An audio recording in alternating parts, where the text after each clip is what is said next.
1 Samuel 18.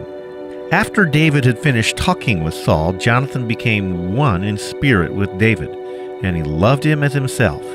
From that day Saul kept David with him and did not let him return to his father's house. And Jonathan made a covenant with David because he loved him as himself. Jonathan took off the robe he was wearing and gave it to David along with his tunic, and even his sword, his bow, and his belt. Whatever Saul sent him to do, David did it so successfully that Saul gave him a high rank in the army.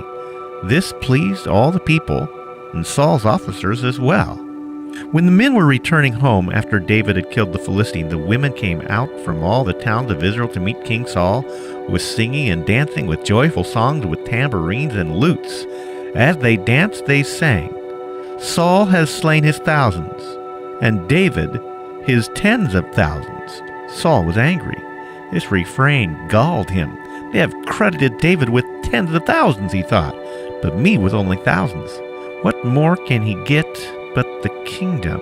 And from that time on, Saul kept a jealous eye on David. The next day, an evil spirit from God came forcefully upon Saul. He was prophesying in his house while David was playing the harp, as he usually did. Saul had a spear in his hand, and he hurled it, saying to himself, "I will pin David to the wall." But David eluded him twice. Saul was afraid of David because the Lord was with him, and he had left Saul.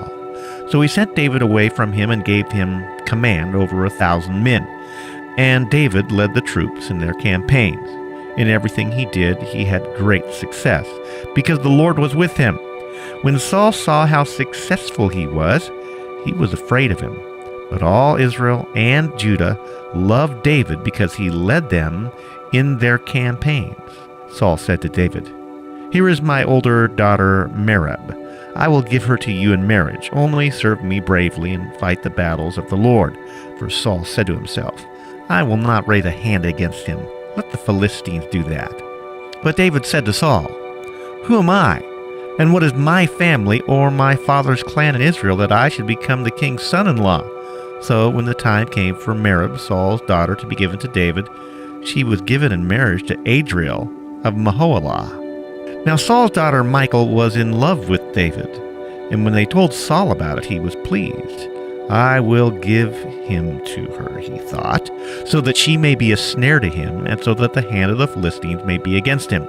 So Saul said to David, "Now you have a second opportunity to become my son-in-law." Then Saul ordered his attendants, "Speak to David privately and say, 'Look, the king is pleased with you, and his attendants all like you. Now become his son-in-law.'" They repeated these words to David, but David said, "Do you think it's a small matter to become the king's son-in-law? I am only a poor man and little known." When Saul's servants told him what David said, Saul replied, "Say to David, the king wants no other price for the bride than 100 Philistine foreskins to take revenge on his enemies." Saul's plan was to have David fall by the hand of the Philistines. When the attendants told David these things, he was pleased to become the king's son-in-law. So before the allotted time elapsed, David and his men went out and killed 200 Philistines. He brought their foreskins and presented the full number to the king, so that he might become the king's son-in-law. And Saul gave him his daughter Michal in marriage. When Saul realized that the Lord was with David, and that his daughter Michal loved David, Saul became still more afraid of him, and remained his enemy the rest of his days. The Philistine commanders continued to go out to battle, and as often as they did, David met with more and more success than the rest of Saul's officers, and his name became well known.